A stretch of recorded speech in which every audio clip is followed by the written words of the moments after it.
萧炎回来了。 Mana di episode sebelumnya, kita telah melihat bagaimana pertarungan sengit antara Xiao Yan melawan Han Peng. Dalam pertarungan tersebut, walaupun Han Peng berada di tingkat dojong, dia pun mampu didesak oleh Xiao Yan yang baru di tingkat doang, yang pada akhirnya di puncak pertarungan Xiao Yan pun menggunakan teknik Buddha Puri Tang Lotus dan langsung membantai Han Peng, yang membuat Han Peng dia harus terbantai. Han Peng pun sudah kritis akibat serangan mematikan Xiao Yan. Xiao Yan pun tertawa, dia sangat bahagia. Akhirnya dia bisa melakukan balas dendam apa yang dilakukan Han Peng kepada gurunya di masa lalu. Tanpa basa-basi, Xiao Yan pun langsung melesat dengan kecepatan tinggi menuju Han Peng untuk menghajar Han Peng. Namun ketika Xiao Yan akan menghajar Han Peng menggunakan ulti Aldos 500 stack, tiba-tiba rantai hitam langsung menahan serangan Xiao Yan. Di sini Xiao Yan pun sempat terpental akibat serangan rantai hitam tersebut. Kemudian Xiao Yan berbalik, ternyata yang menahan serangannya adalah sosok bayangan hitam. Bayangan hitam itu mengatakan, "Hahaha, tidak kusangka tubuh spiritual dari Yo Chen ternyata ada di dalam bocah ini." Ternyata Han Peng memberikan informasi yang benar, bahwa jiwa spiritual Yo Chen belum lenyap dari dunia ini. Xiao Yan pun sangat terkejut melihat bayangan hitam itu. Xiao Yan dia tahu itu adalah orang yang berasal dari sekte Aula Jiwa. Sekarang Xiao Yan pun dia sudah lemah akibat pertarungan dengan Han Peng, ditambah lagi serangan mematikan dari bayangan hitam itu. Xiao Yan benar-benar sekarang sudah tidak berdaya. Xiao Yan pun berkata dalam hatinya, "Tidak kusangka aku akan mati di sini oleh sekte Aula Jiwa yang mengincar tubuh gurunya." Xiao Yan yang tidak memiliki tenaga lagi, dia pun hanya melihat bayangan hitam yang sangat mengerikan menggunakan rantai hitam siap menyerang kembali. Bayangan itu dia pun berniat untuk menyerang kembali Xiao Yan. Namun sepertinya Xiao Yan tak mampu menghindari serangan tersebut. Terlihat rantai itu telah menuju ke arah dadanya Xiao Yan. Di sisi lain, para ketua akademi mereka juga tidak bisa membantu Xiao Yan, dikarenakan jarak yang sangat jauh. Para ketua mereka hanya melihat Xiao Yan yang akan diserang oleh bayangan hitam itu. Namun ketika rantai itu akan menusuk dadanya, tiba-tiba cahaya merah darah muncul dan langsung memblokir serangan rantai hitam itu. Tiba-tiba dari kabut asap muncul seorang janda yang sangat melehoi. Yang tidak lain itu adalah janda Medusa yang kembali muncul ke hadapan Xiao Yan. Tentu saja Medusa tak akan membiarkan siapapun untuk membunuh Xiao Yan, karena Xiao Yan adalah mangsanya. Karena telah menanamkan benih kepadanya, Medusa mengatakan, "Aku takkan membiarkan siapapun untuk menghabisinya sebelum aku." Kemunculan Ratu Medusa ini membuat semua orang terkejut. Dengan munculnya Medusa, Xiao Yan berhasil terselamatkan. Bayangan hitam itu langsung menatap Medusa dan berkata, "Anjay, seksi juga nih." Cerita kembali kepada Medusa yang berada di samping Xiao Yan. Medusa tiba-tiba memukul Xiao Yan menjauh. Mungkin Medusa mencoba menyelamatkan Xiao Yan, namun akibat serangan itu Xiao Yan terlempar. Xiao Yan heran kepada Medusa, apa dia ingin menyelamatkannya atau ingin membunuhnya dengan serangan itu? Dasar woman emang jahat cuy, hehe. Pukulan Medusa kepada Xiao Yan mungkin itu terlalu berlebihan. Mungkin itu semua karena Medusa sangat marah kepada Xiao Yan. Ditambah kekuatan Medusa sekarang sudah pulih seperti dahulu. Karena di saat di dunia magma dia berhasil menyatu dengan piton penelan surga. Kekuatannya sekarang Medusa telah pulih seutuhnya seperti kekuatan sebelumnya seorang dojong.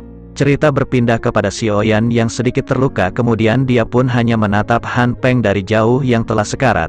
Dia pun merasa kesal dalam dirinya karena dia tidak bisa membalaskan dendam kepada gurunya untuk terakhir kalinya. Padahal mungkin jika tidak ada bayangan hitam tersebut, Xiao Yan berhasil membalaskan dendam kepada gurunya. Dari jauh Medusa melihat Xiao Yan. Medusa dia pun mengetahui tetapan Xiao Yan kepada Han Peng penuh dengan amarah. Dengan seketika Medusa yang melihat rasa sedih di mata Xiao Yan, dia pun langsung mengangkat kaki yang cantik dan langsung menghantam Han Peng dengan sangat keras. Han Peng sudah sekarat, dia pun harus terlempar, dia setengah hampir mati saat ini. Han Peng benar-benar sudah tidak berdaya. Semua orang pun melihat bagaimana kekuatan Medusa, sangat kaget. Sampai-sampai serangan kepada Han Peng ini membuat lubang besar. Mereka tahu inilah kekuatan seorang dojong. Xiao Yan yang melihat Medusa menyerang Han Peng, dia pun sedikit senang, walaupun dengan luka parah yang berada di tubuhnya. Namun senyuman Xiao Yan terhenti ketika dia melihat Medusa sekarang menatap dirinya. Xiao Yan tentu saja dia sangat ketakutan. Bisa saja sekarang gilirannya yang akan dihajar oleh Medusa. Xiao Yan hanya menunduk, dia benar-benar takut apa yang telah dia lakukan di dunia magma. Berpindah kepada ketua pertama. Dia sangat kaget dengan serangan mematikan Medusa. Mengapa dia menyerang Han Peng bahkan dengan niat membunuh seperti Xiao Yan? Ketua pertama bingung sebenarnya apa hubungan Xiaoyan dengan Medusa. Kemudian para organisasi hitam yang melihat itu mereka tidak mengira Han Feng yang akan berakhir di tangan seorang wanita. Sekarang para organisasi hitam pun mereka sangat ketakutan. Sekarang mereka yakin mereka telah kalah dalam perang besar ini. Cerita pun berpindah kepada janda Medusa yang telah bertatapan dengan bayangan hitam tersebut. Bayangan hitam itu berkata, "Gue sudah metik Glory, dan juga anak Muntun. Kamu yakin mau lawan dek?" Medusa berkata, "Jangan banyak bicara kau Epic Glory." Akhirnya Medusa dia langsung mencoba menyerang bayangan hitam itu menggunakan cahaya 7 warna. Dan bentrokan dua kekuatan besar pun terjadi. Ternyata mereka sama-sama kuat walaupun mungkin bayangan hitam itu lebih kuat dibandingkan Medusa. Orang-orang yang melihat bentrokan dua kekuatan dahsyat itu mereka pun sangat ketakutan melihat orang di depannya adalah orang-orang kuat. Kemudian setelah bentrokan besar itu bayangan hitam itu berkata, "Siapakah dirimu yang berani ikut campur dengan urusan sekte Hall of Soul?" Medusa pun dengan dingin dia berkata, "Hidup Xiaoyan dia adalah milikku. Suatu hari nanti aku akan memberikan mayatnya kepadamu. Namun sebelum itu tidak akan aku biarkan siapapun yang boleh mengambil dirinya dariku." Semua orang yang berada di situ mereka pun sangat kaget. Karena selama ini tidak ada yang berani berurusan dengan sekte Hall of Soul apalagi ikut campur. Dan ditambah lagi perkataan Medusa itu yang sangat sombong. Bayangan hitam itu tertawa, "Hahaha, aku tidak berniat untuk membunuh Xiaoyan. Namun aku ingin memastikan apakah jiwa spiritual Yao Chen berada di dalam tubuh bocah ini." Setelah perkataan itu, bayangan hitam itu langsung dengan kecepatan kilat langsung mendekat kepada tubuh dari Han Feng. Tiba-tiba asap hitam itu langsung mencabut jiwa dari tubuh Han Feng yang pada akhirnya, Han Feng pun dia harus tewas oleh bayangan hitam itu yang berasal dari sekte Hall of Soul. Bayangan hitam itu tertawa terbahak-bahak, dia berkata, "Tidak mengira hari ini aku mendapatkan mangsa yang sangat luar biasa. Seorang alkemis dari tingkat 6, ini memang perburuan yang cukup menguntungkan."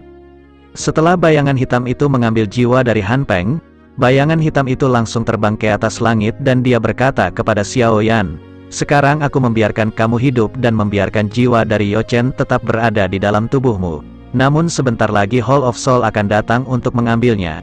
Kemudian dia menambahkan agar Xiaoyan menikmati waktu yang tersisa. "Mungkin nanti kau tidak bisa menikmati rokok magnum dan secangkir kopi lagi. Bahkan mungkin jika wanita yang berada di depanmu mencoba melindungimu lagi. Pada saat itu dia tak akan mampu melawan kami dari sekte Hall of Soul." Setelah perkataan itu bayangan hitam langsung terbang ke atas langit dan menghilang. Cerita pun berpindah kepada Xiaoyan.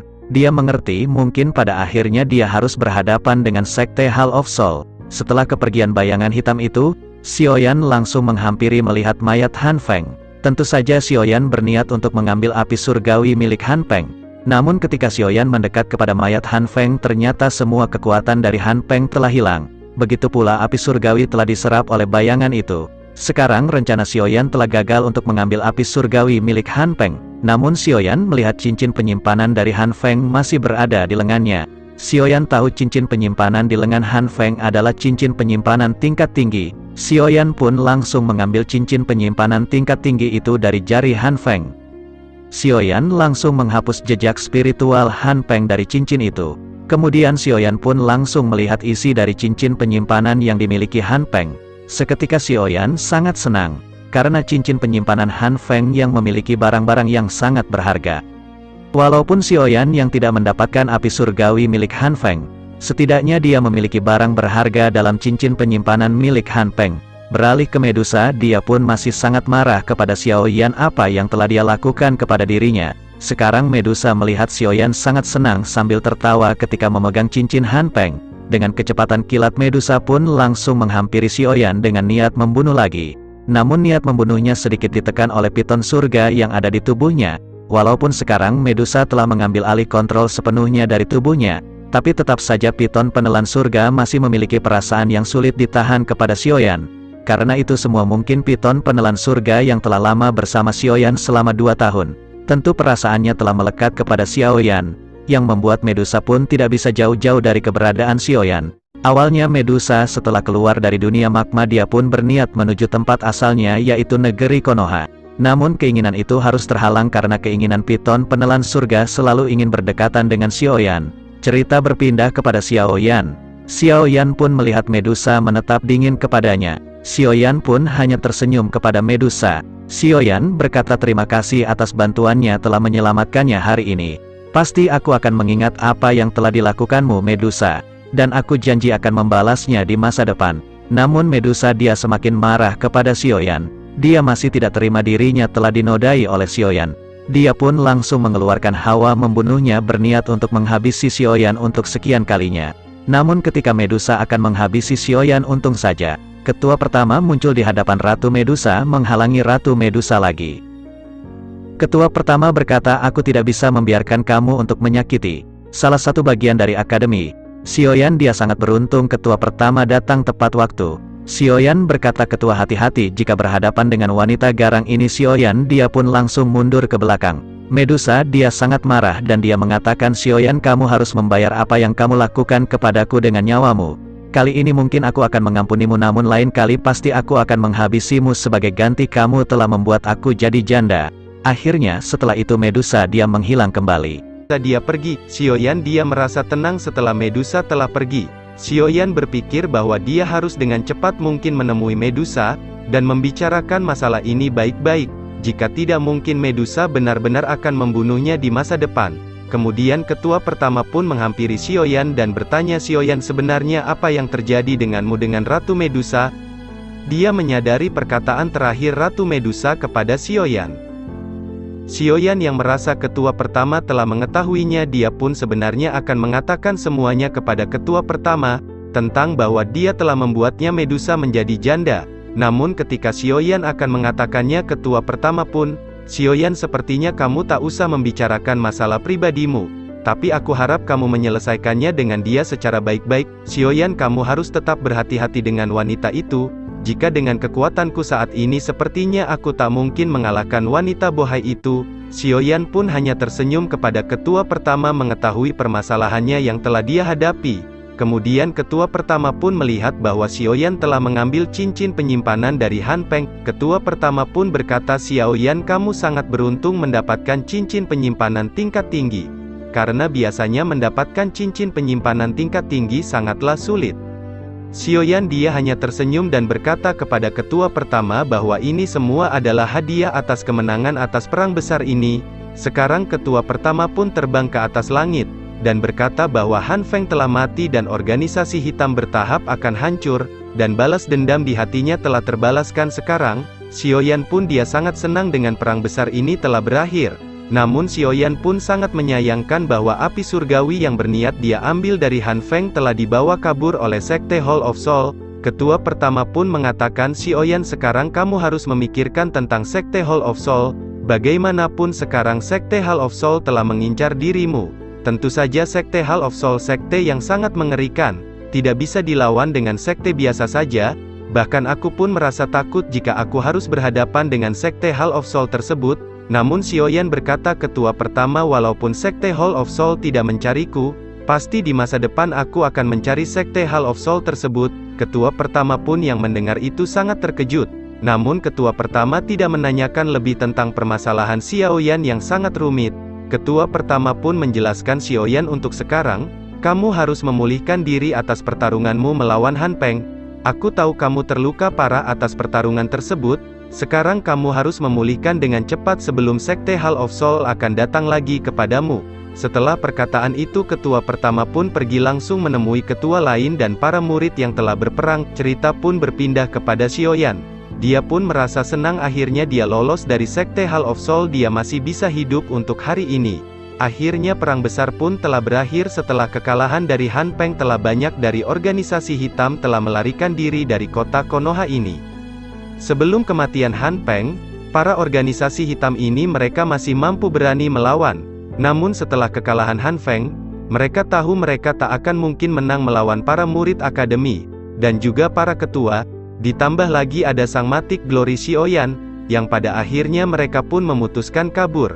Bahkan Master Gold dan Master Silver yang sebelumnya bertarung dengan ketua pertama, mereka pun telah kabur terlebih dahulu menyelamatkan diri.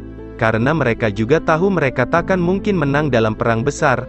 Apalagi Han Peng telah tiada, jelas mereka sangat takut dengan akademi dalam dan mereka memilih pergi. Akhirnya para murid akademi pun setelah perang besar ini berakhir, sekarang para murid akademi telah pulang kembali ke akademi dalam, untuk berlatih dan memulihkan kembali tubuh mereka yang telah berperang besar. Hari-hari pun telah berlalu, berita tentang perang besar ini telah tersebar ke media TV One dan Metro TV, yang membuat semua para murid akademi pun mereka tahu tentang bagaimana kekuatan sang matik Glory Xiaoyan yang telah berperang dalam perang besar tersebut. Cerita pun berpindah kepada Xiaoyan yang setelah perang besar ini dia pun terluka parah akibat bertarung dengan Han Peng. Sekarang Xiaoyan terlihat menyendiri memulihkan diri dia. Walaupun Xiaoyan yang berhasil membunuh Han Feng, namun dia juga mendapatkan luka yang serius. Dia pun sempat masuk UGD dan rawat jalan. Hari-hari pun telah berlalu sambil beristirahat Xiaoyan pun dia meminum kopi dan menghisap rokok Magnum. Dan akhirnya Xiaoyan pun kembali pulih seperti sebelumnya. Setelah berhari-hari berlatih Xiaoyan pun merasa dirinya masih belum bisa menghapus penghalang antara dirinya di puncak Dohuang menuju Dohuang. Namun tujuan sekarang Xiaoyan dia ingin menghapus penghalang antara dirinya Dohuang menuju Dohuang. Dan ditambah lagi dia pun belum mampu dengan sempurna menggunakan api surgawi Polem Heart Flame. Xiaoyan dia pun harus banyak belajar lagi menggunakan api surgawi inti merah ini. Kemudian Xiaoyan pun dia mengeluarkan api berwarna hijau gelap. Xiaoyan yang berpikir bahwa api surgawi hijau gelap ini adalah api surgawi penggabungan dari api surgawi Grand Lotus dan api surgawi Polem Heart Flame. Namun Xiaoyan berkata suatu saat jika dirinya telah menjadi salah satu orang terkuat di benua ini, maka dia akan memasukkan api surgawi ini ke dalam peringkat. Dan setelah itu Xiaoyan pun memberikan nama dari api surgawi ini, api teratai hijau. Xiaoyan pun sangat senang. Karena tidak semua orang bisa memberikan nama kepada sebuah api surgawi. Kemudian setelah itu Xiaoyan pun mengeluarkan sebuah gulungan dari cincin penyimpanannya, yang tidak lain gulungan itu adalah gulungan yang diberikan oleh Sun Er. Xiaoyan pun teringat wajah cantik dari Sun Er, dia pun sangat merindukan Sun Er. Setelah lama dia tidak bertemu dengan Sun Er, tidak terasa Xiaoyan, yang tidak bertemu Sun Er 2 tahun atau 3 tahun setelah kepergian Sun Er, yang telah kembali ke sektenya. Xiaoyan pun mengatakan dalam hatinya Sun Er, tunggu aku pasti datang untuk menjemputmu. Aku akan berusaha menjadi matik Glory 100.000 dan pada saat itu aku akan datang membawamu. Kemudian Xiaoyan pun hanya menatap gulungan tersebut. Ia kebingungan dia belum bisa membuka gulungan tersebut. Namun Xiaoyan pun teringat perkataan Sun Er, bahwa gulungan ini mampu dibuka ketika Xiaoyan bertingkat Dohuang. Namun sayang sekarang Xiaoyan belum mampu menembus level Dohuang. Namun Xiaoyan mencoba mengalirkan dokinya untuk membuka gulungan ini. Namun setelah lama Xiaoyan mengeluarkan dokinya belum ada perubahan.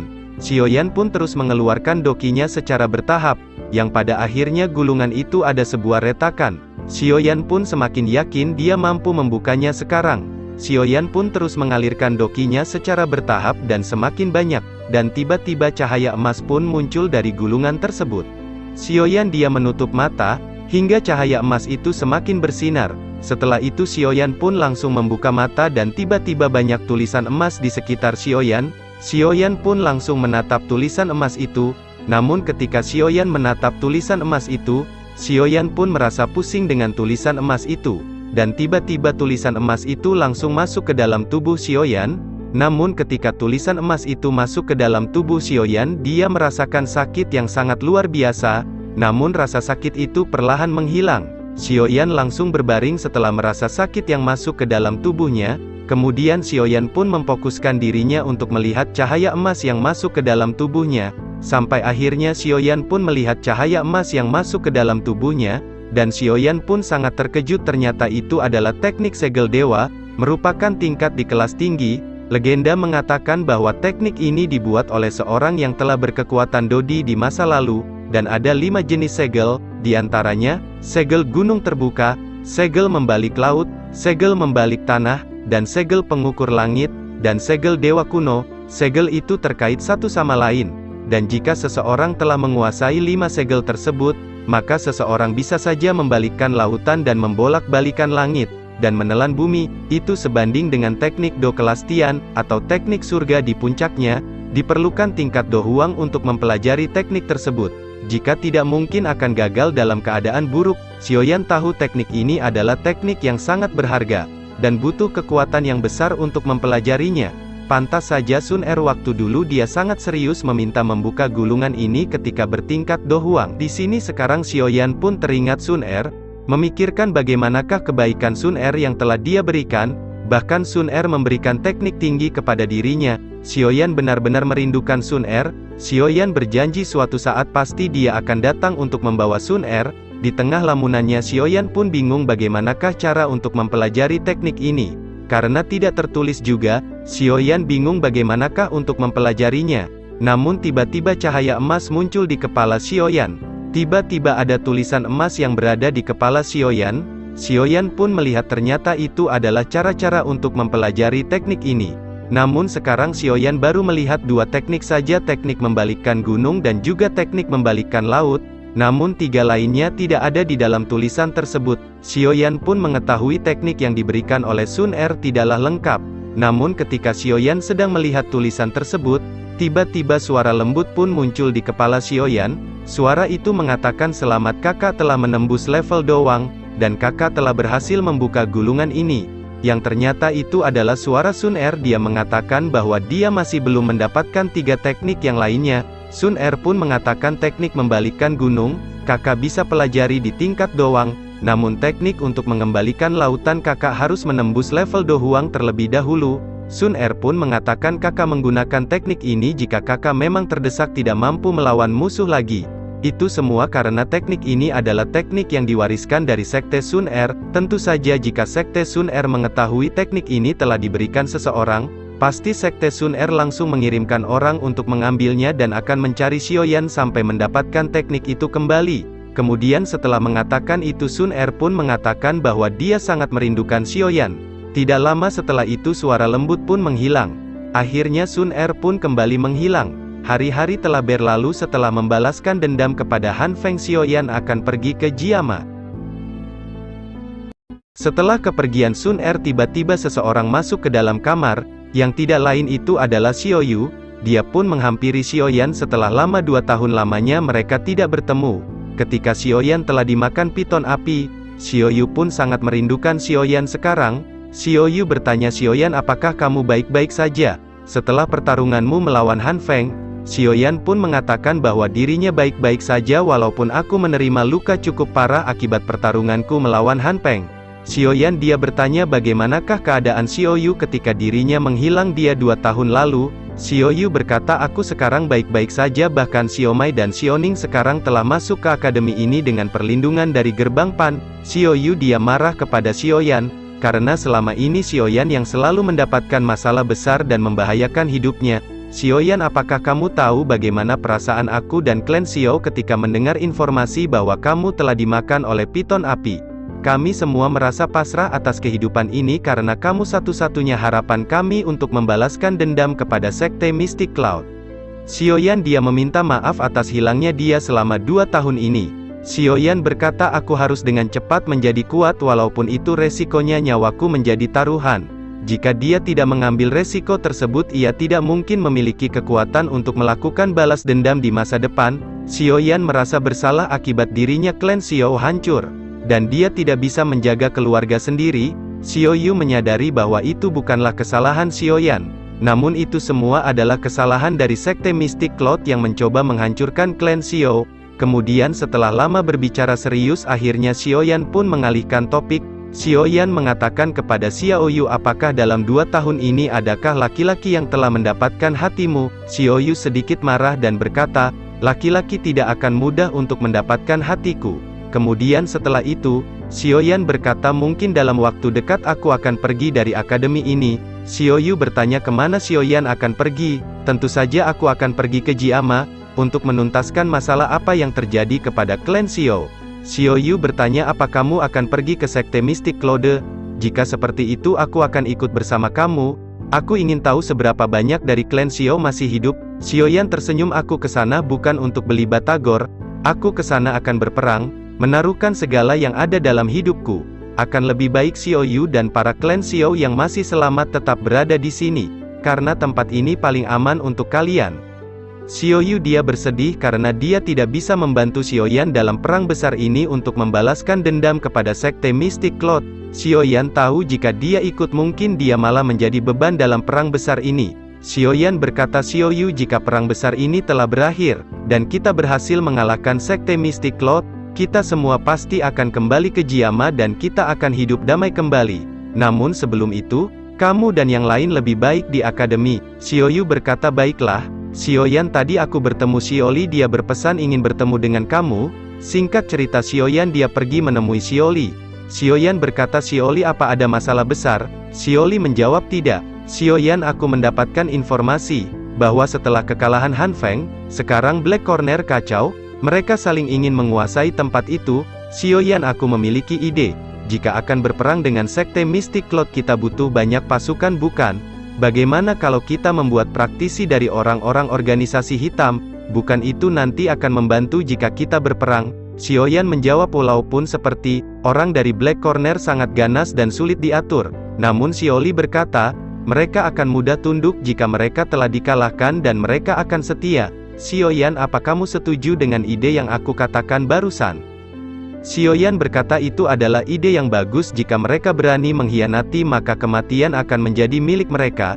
Aku tahu kita membutuhkan banyak pasukan jika kita menyerang sekte Mystic Cloud. Ini adalah hal yang bagus untuk memperkuat pasukan kita. Xiaoli mengatakan, namun Xiaoyan, ada sedikit masalah. Xiaoyan pun bertanya, apa itu? Xiaoli berkata, Xiaoyan, lebih baik sekarang kamu meminta izin terlebih dahulu kepada ketua pertama. Takutnya di masa depan nanti ketua pertama dia salah paham dan mengira kita berkhianat kepada akademi. Aku harap kamu bisa meyakinkan ketua pertama tentang hal ini. Xiaoyan pun langsung mengangguk dan mengatakan, baiklah, aku sekarang akan langsung pergi kepada ketua pertama dan akan mengatakan semuanya. Dan mereka berdua memutuskan untuk membuat praktisi dari orang-orang hitam Black Corner, untuk membantu mereka menyerang sekte Mystic Cloud. Namun Xiaoli pun mengatakan agar menyuruh Xiaoyan menemui ketua pertama, agar nantinya tidak salah paham. Xiaoyan pun langsung menemui ketua pertama dan langsung mengatakan niatnya, bahwa dia akan membuat praktisi dari organisasi hitam untuk membantunya, nantinya untuk menyerang sekte Mystic Cloud. Awalnya ketua pertama pun terkejut dengan hal ini, namun ketua berpikir bahwa ini menguntungkan akademik juga. Jika para organisasi hitam itu telah dibawa kuasa Xiaoyan, mungkin mereka tidak akan berani lagi menyerang akademi. Yang pada akhirnya ketua pertama menyetujui rencana Xiaoyan. Xiaoyan dia mengatakan kepada Xiaoli bahwa ketua pertama setuju. Kemudian Xiaoli pun menuju Black Corner untuk membuat praktisi dari orang-orang yang telah diburu KPK. Setelah itu Xiaoyan kembali bertemu ketua pertama. Xiaoyan berkata, mungkin dalam waktu dekat aku akan pergi dari akademi. Ketua pertama berkata, Xiaoyan, apa kamu tidak akan membantu Xiaoli untuk mengumpulkan orang-orang dari Black Corner? Pasti Xiaoli akan kesulitan jika dia seorang diri membuat praktisi. Xiaoyan berkata, mungkin untuk saat ini aku tidak akan membantunya. Namun jika aku mendapat surat dari Xiaoli dia membutuhkan bantuan, aku sang metik Glory, pasti aku akan datang membantunya dengan secepat mungkin. Namun untuk sekarang aku akan berlatih terlebih dahulu, bagaimanapun aku harus terus berlatih dengan giat. Karena aku tahu musuhku lebih kuat dibandingkan diriku. Kemudian ketua pertama pun menanyakan sebenarnya apa hubungan Xiaoyan dengan wanita kuat yang selalu ingin membunuh Xiaoyan. Dia selalu mengikutimu, aku menjadi penasaran. Yang pada akhirnya Xiaoyan pun menjelaskan siapakah sebenarnya sosok Ratu Medusa tersebut kepada ketua pertama. Setelah mendengar perkataan Xiaoyan, ketua pertama pun sangat terkejut. Ternyata wanita elit Dozong tersebut adalah Ratu Medusa yang sangat legenda. Aku tidak menduga ternyata elit Dojong itu adalah Ratu Medusa yang sudah banyak didengar oleh semua orang. Ketua pertama berkata, kamu sangat beruntung Xiaoyan, karena kamu telah membuat Medusa marah, namun itu membuat kamu terselamatkan dari musuh-musuh kamu. Ketua pertama berkata, Ratu Medusa dia tidak ragu untuk membunuh seseorang atau membantai mereka walaupun itu masalah yang sepele. Xiaoyan mengatakan, aku akan berhati-hati jika aku sedang berhadapan dengan Ratu Medusa. Pasti aku akan bisa menyelesaikan masalahku dengan cara baik-baik. Setelah perkataan itu akhirnya Xiaoyan pun dia pergi meminta izin kepada ketua pertama untuk membeli rokok dulu. Setelah kepergian Xiaoyan, ketua pertama pun mengatakan Ratu Medusa walaupun dia sangat mengerikan, pada akhirnya dia akan jatuh cinta kepada seseorang yang telah menaklukkannya. Sepertinya ketua pertama mengetahui tentang bagaimanakah kisah kehidupan Ratu Medusa.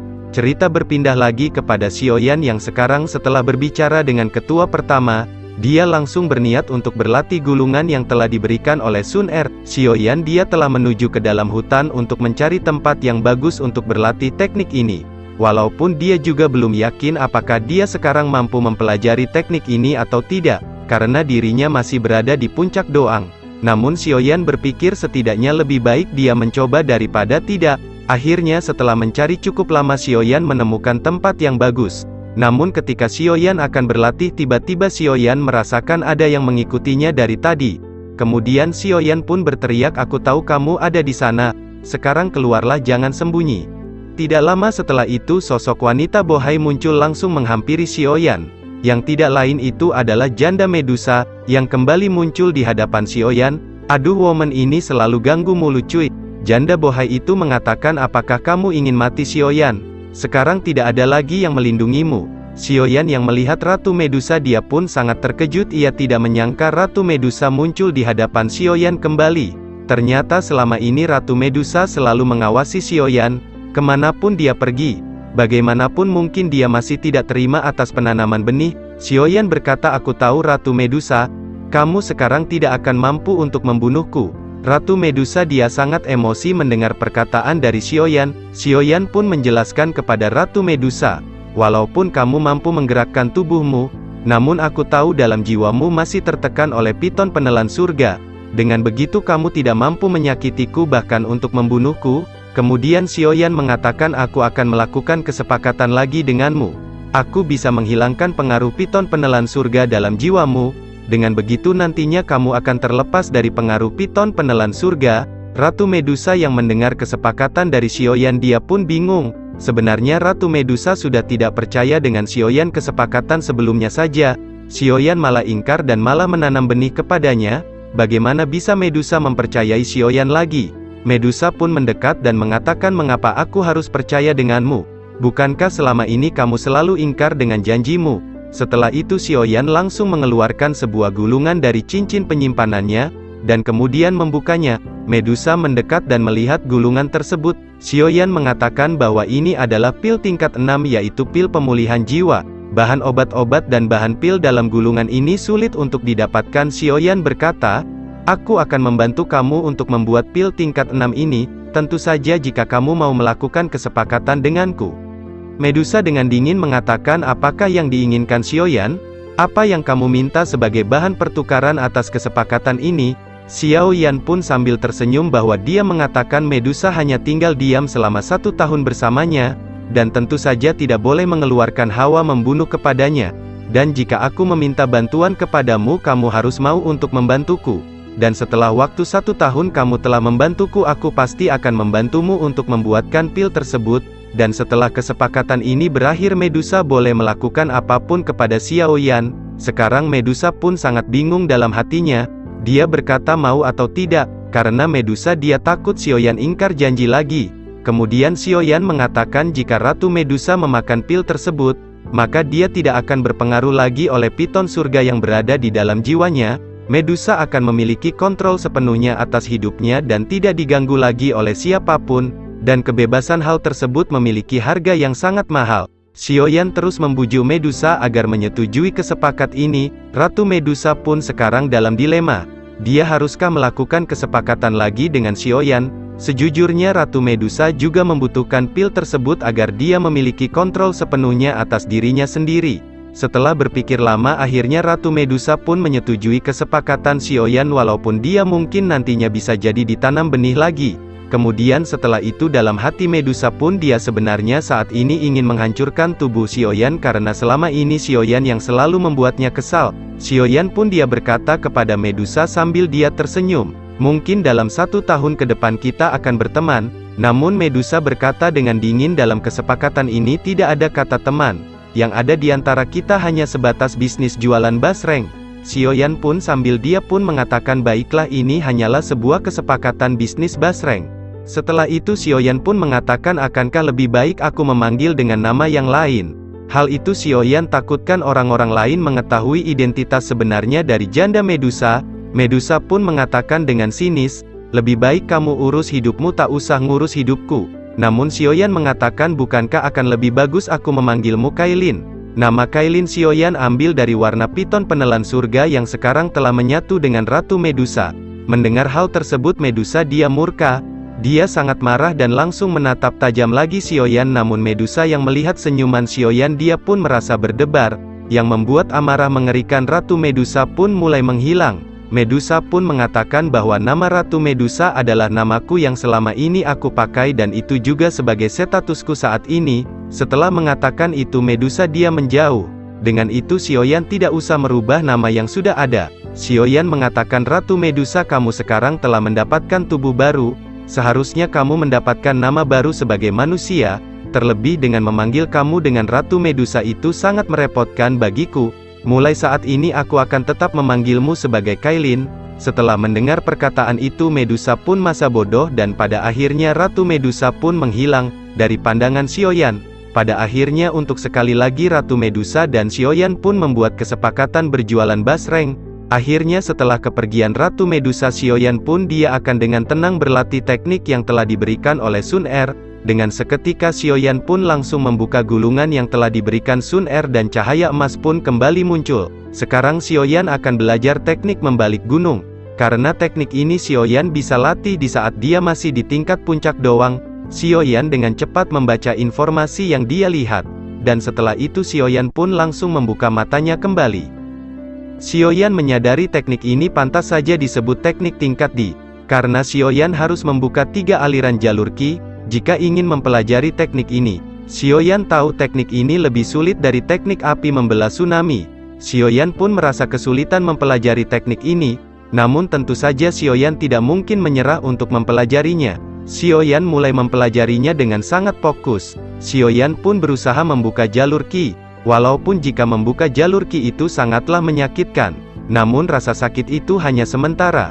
Ketika doki itu telah masuk rasa sakit itu akan mereda. Namun ketika Xiaoyan sedang membuka jalur Qi Xiaoyan pun merasakan ada sesuatu yang aneh. Ketika dia membuka jalur Qi, ia tidak merasakan sakit yang sangat menyengat.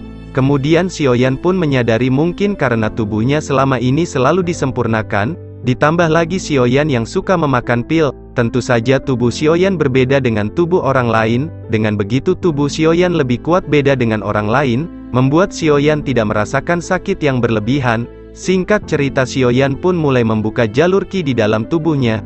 Walaupun tidak merasa sakit ternyata membuka jalur Qi membutuhkan waktu yang cukup lama. Setelah Xiaoyan 5 hari berlatih, ternyata Xiaoyan baru saja membuka 1 jalur Qi. Dan setelah itu Xiaoyan pun langsung melanjutkan membuka jalur Qi keduanya. Singkat cerita 10 hari pun telah berlalu Xiaoyan berhasil membuka jalur Qi yang kedua. Xiaoyan pun sangat senang dia berhasil membuka 2 jalur Qi. Mungkin dalam waktu 1 bulan dia mampu mempelajari teknik segel membalikkan gunung. Xiaoyan terus lanjutkan membuka jalur Qi yang ketiga. Akhirnya setelah 15 hari Xiaoyan berhasil membuka jalur yang ketiga, yang membuat Xiaoyan sekarang bisa langsung mempelajari teknik segel membalikkan gunung. Kemudian setelah Xiaoyan membuka jalur Qi, Xiaoyan pun langsung mencoba teknik membalikkan gunung tersebut. Di sini Xiaoyan pun langsung menyalurkan dokingnya ke seluruh tubuh dan tiba-tiba tangan Xiaoyan pun membuat sebuah segel, dan setelah itu Xiaoyan pun berteriak Open Mountain Seal. Tiba-tiba cahaya emas muncul dari tangan Xiaoyan, namun tidak lama setelah itu tiba-tiba cahaya emas itu kembali menghilang kembali. Xiaoyan pun sangat kaget ternyata konsumsi dari teknik ini sangatlah besar menyerap dokinya. Setelah itu Xiaoyan beristirahat sebentar karena dia sangat kelelahan terus berlatih. Xiaoyan pun beristirahat sambil membuat cangkir kopi dan menghisap rokok Sampurna Mil. Jadi gay Sampurna Mil lebih enak. Walaupun itu membuat istriku marah hehe. Singkat cerita Xiaoyan pun tanpa terasa telah berlatih sekitar 5 hari untuk mempelajari teknik ini. Namun Xiaoyan masih sangat kesulitan untuk mempelajari teknik ini. Xiaoyan harus mengeluarkan dokinya secara teratur, dengan segel tangan yang mendorong. Hal ini harus dilakukan secara bersama-sama. Jika tidak teknik ini akan gagal digunakan. Xiaoyan merasakan berlatih teknik ini sangatlah sulit, pantas saja ini adalah teknik yang sangat tinggi. Dan untuk berlatih teknik ini harus diperlukan setidaknya seseorang itu harus menembus tingkat doang, karena membutuhkan penyerapan energi alam yang sangat besar. Seperti mode Senin Naruto, Xiaoyan pun terus berlatih beberapa hari kemudian namun Xiaoyan masih sangat kesulitan untuk menguasai teknik Open Mountain Seal ini. Xiaoyan mengatakan ini adalah harapanku di saat ketika aku berhadapan dengan Yun San. Pinya, aku tahu sepertinya ketika aku pergi dari Jiyama, pasti Yun San juga sekarang telah menjadi lebih kuat dari yang dulu. Kemudian Xiaoyan pun kembali terus berlatih dan mengeluarkan dokinya secara bersama-sama, dengan Xiaoyan mendorong ke depan dan tiba-tiba cahaya emas muncul. Namun sekarang Xiao Yan melihat ada peningkatan dalam latihannya. Kemudian cerita pun berpindah lagi kepada Xiaoli yang sebelumnya kita ketahui Xiaoli telah pergi ke Black Corner untuk membuat praktisi dari orang-orang yang telah diburu KPK. Singkat cerita, Xiaoli telah tiba di Black Corner. Xiaoli dan organisasi yang telah sebelumnya dibuat. Dia melakukan push rank melawan para organisasi hitam Black Corner, karena orang-orang organisasi hitam mereka akan tunduk ketika mereka dikalahkan. Singkat cerita, beberapa hari telah berlalu Xiaoli berperang melawan para organisasi hitam, dan banyak dari mereka pun menyerah dan masuk ke dalam praktisi dari Xiaoli. Telah banyak orang yang telah bergabung. Sekarang praktisi Xiaoli adalah salah satu praktisi terkuat yang ada di Black Corner. Xiaoli telah banyak merekrut pasukan dari orang-orang organisasi hitam ini, dari buronan KPK, hingga mantan pencuri sendal di masjid, dan juga mantan afiliator Doni Salmanan, dan juga Indra Ken, semua direkrut oleh Xiaoli. Masih banyak para penjahat telah ditaklukkan oleh Xiaoli, yang membuat sekarang mereka bergabung dengan organisasi yang dibuat oleh Xiaoli, yang nantinya dipimpin oleh Xiaoyan. Xiaoli dan Xiaoyan membuat ini semua untuk membantu mereka nantinya menyerang Sekte Mystic Cloud, karena tentu saja Xiao San yang membutuhkan banyak prajurit untuk menyerang Sekte Mystic Cloud. Nama praktisi ini adalah Gerbang Xiao. Xiaoli mendirikan ini di kota Peng, yang sebelumnya telah dikuasai oleh Han Peng. Namun dalam kota ini juga banyak praktisi dari organisasi hitam lainnya. Sekarang para praktisi organisasi hitam pun mereka telah mengetahui ada praktisi baru yang muncul di kota ini. Tentu saja itu membuat mereka pun terancam untuk menguasai kota ini. Sedangkan Xiaoli pun terus mencari orang-orang dari organisasi hitam yang mau bergabung dengan praktisinya. Semakin banyak orang-orang tentu saja itu semakin bagus untuk Gerbang Xiao. Beberapa hari pun telah berlalu, Xiaoli pun terus mencari para orang-orang yang ingin masuk ke dalam Gerbang Xiao. Cerita pun berpindah kepada salah satu praktisi dari organisasi hitam. Kita bisa sebut praktisi Ferdi Sambo. Mereka berada di praktisi yang lumayan kuat. Mereka memiliki 3 orang doang. Tentu saja mereka pun telah mendengar munculnya praktisi baru yang ada di kota Peng ini, membuat mereka pun sangat murka karena tentu saja ini menjadi masalah besar bagi praktisi mereka. Kotak Peng semakin banyak praktisi makan kekuasaannya menyusut. Akhirnya mereka pun melakukan rapat untuk mencoba menyerang praktisi Gerbang Xiao yang sekarang dibuat oleh Xiaoli.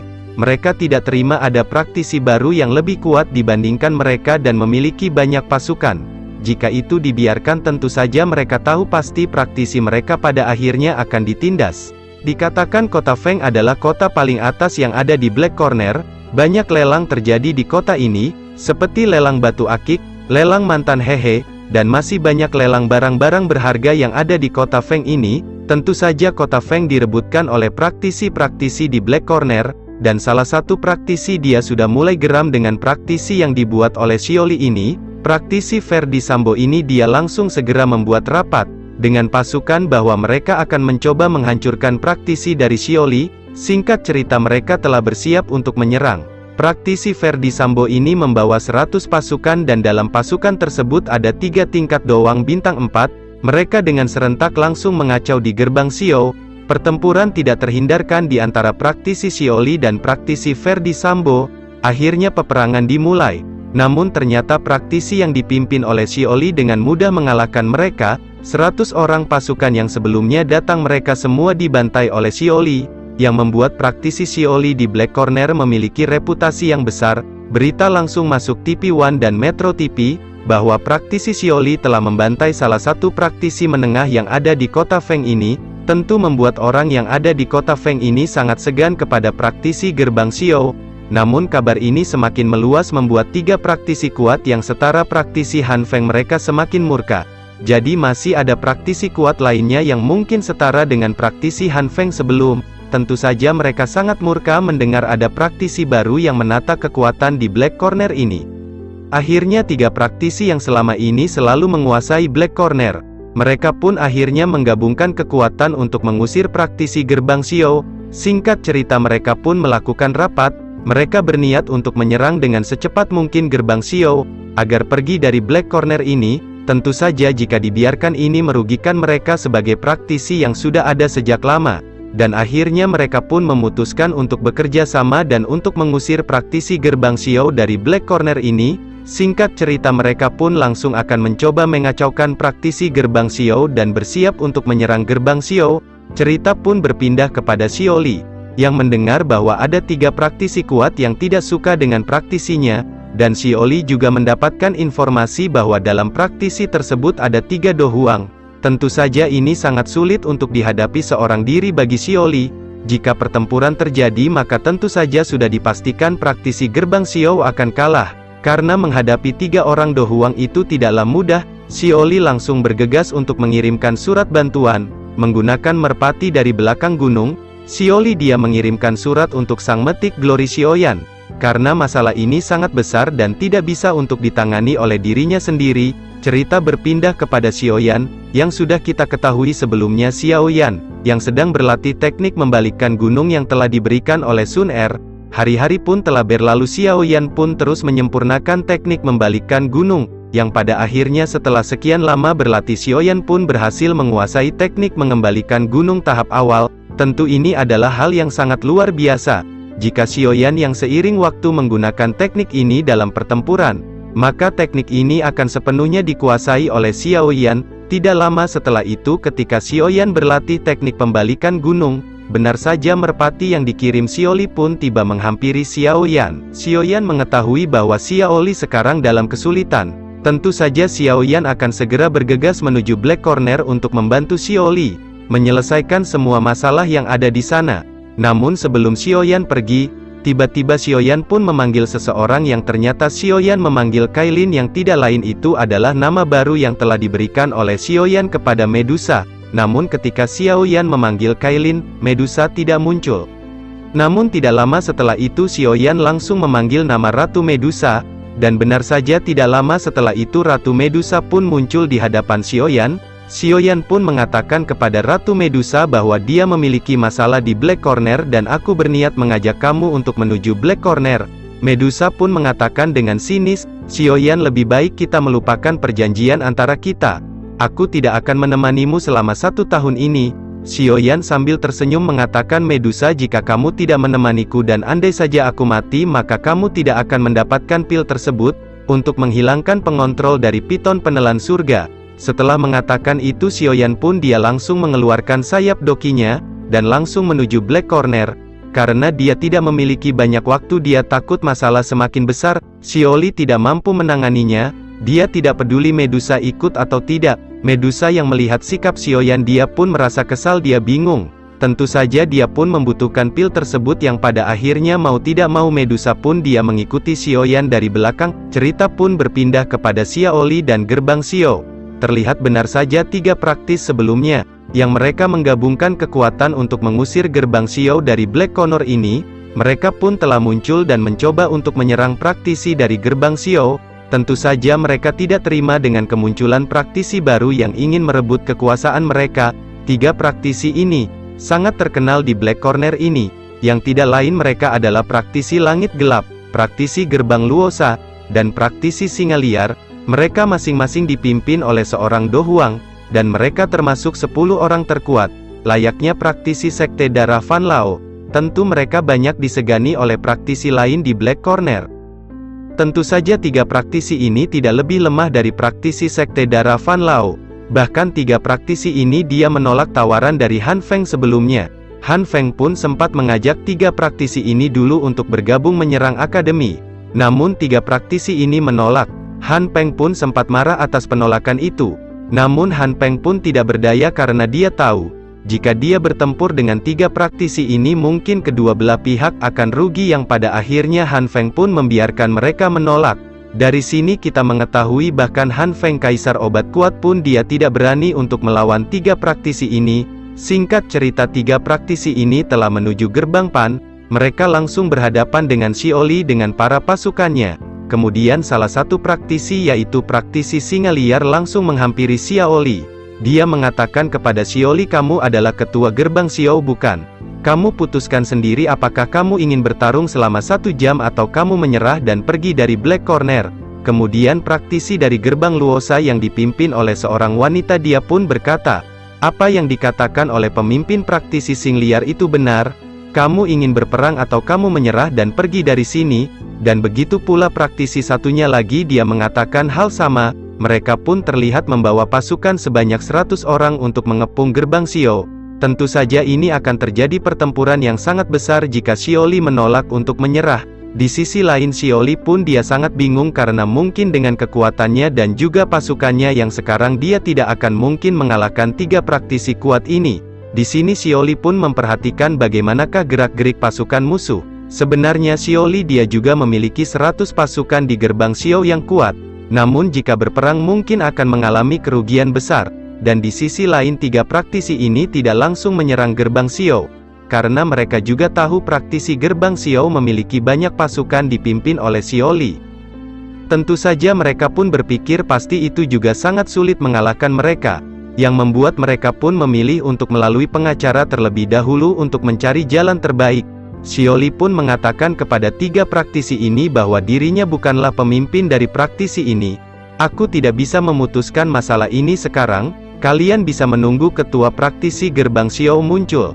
Dan pada saat itu kita bisa memutuskan apa yang terbaik bagi kita. Namun ketua praktisi dari Singa Liar pun sangat kesal dengan perkataan Xiaoli. Mereka menganggap Xiaoli telah mempermainkan mereka. Dia berkata tujuan kami datang ke sini untuk mengusir kalian dari Black Corner ini. Sekarang para ketua pun telah bersiap untuk berperang karena dia merasa dipermainkan oleh Xiaoli. Mereka pun mengeluarkan aura membunuhnya, namun ketika mereka mengeluarkan aura membunuh tiba-tiba dari atas langit muncul seseorang yang tidak lain itu adalah Sang Matik Glory Xiaoyan. Dia berkata apakah kalian yakin dek, mau mengusir aku Sang Matik Glory? Nanti kalian turu. Terus nangis langsung bilang ke emak kalian. Para ketua yang melihat munculnya seseorang itu mereka sangat terkejut karena mereka sebelumnya tidak merasakan hawa keberadaan sosok pemuda tersebut. Xiaoyan berkata, jadi benar kalian berani mengusir gerbang Xiao? Bahkan Han Feng Kaisar obat kuat, tidak mampu untuk melakukan hal itu.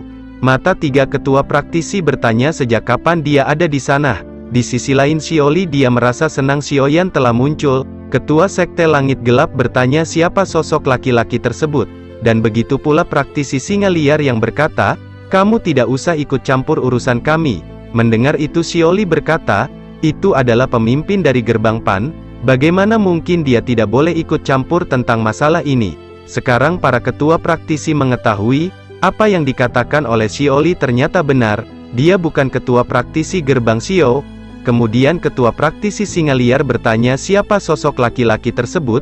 Aku tidak pernah melihat kamu di area Black Corner ini. Xiaoyan pun mengatakan bahwa dirinya adalah Xiaoyan Sang Matik Glory. Aku baru saja tiba di Black Corner ini. Tentu saja 3 orang praktisi mereka sangat terkejut mendengar nama Xiaoyan Sang Matik Glory. Dan mereka pun bertanya apakah benar kamu adalah Xiaoyan yang telah menghabisi Pan Lao dan juga Han Feng. Xiaoyan pun menatap mereka dan berkata apakah kalian datang ke sini untuk meminta keadilan karena aku telah menghabisi mereka. Mendengar perkataan Xiaoyan 3 praktisi itu mereka ketakutan. Mereka tahu Xiaoyan yang telah berhasil mengalahkan Han Feng. Tentu saja mendengar nama itu saja mereka sudah ketakutan. Walaupun mereka bertiga di level Do Huang. Dan kekuatan mereka lebih kuat dari Pan Lao Sekte Darah. Namun mereka tahu mereka hanya memiliki kemungkinan kecil mengalahkannya. Mereka tahu walaupun mereka telah bekerja sama kemenangan akan sulit. Salah satu ketua berkata, kami tidak dekat dengan Han Feng, untuk apa kami membalas dendam atas kematiannya? Xiaoyan berkata, jadi apa tujuan kalian datang dengan pasukan yang banyak ke gerbang Xiao? 3 ketua sangat marah, karena Xiaoyan terlihat pura-pura. Salah satu ketua berkata, tidak usah pakai drama Indosiar, kamu pasti tahu tujuan kami datang dengan pasukan, kami ingin kalian pergi dari Black Corner ini, kami adalah penguasa tempat ini, dengan munculnya praktisi kalian, tentu ini merugikan praktisi kami. Pasti kau juga tahu, di tempat Black Corner ini, banyak transaksi barang-barang berharga.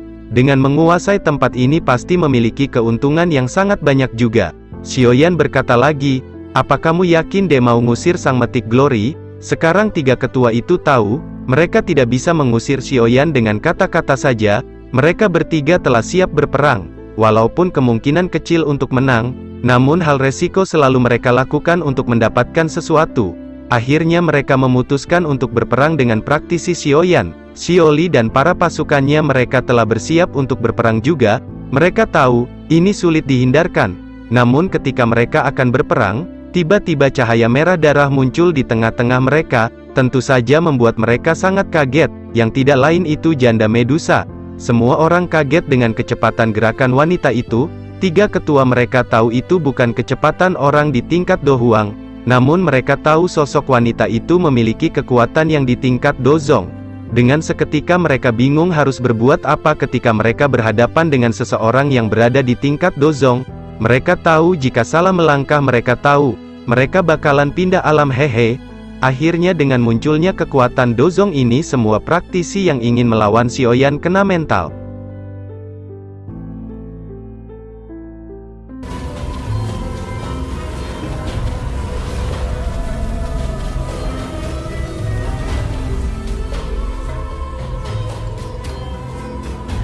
女王陛下，真巧啊，又见面了。别急，别急，还有我们。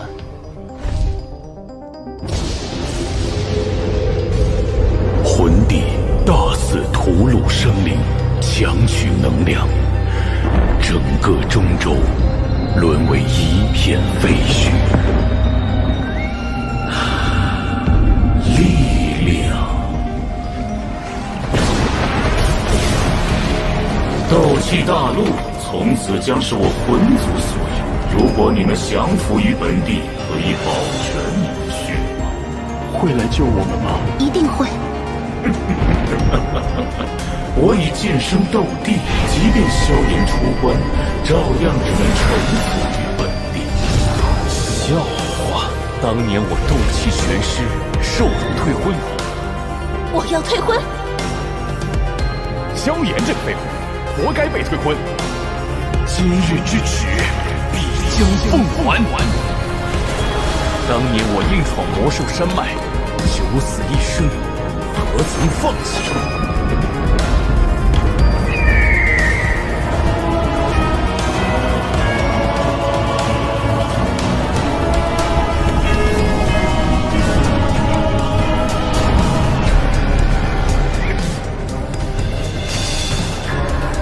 异火焚身，筋骨寸断，何曾退缩？中州的浩劫就此结束吧。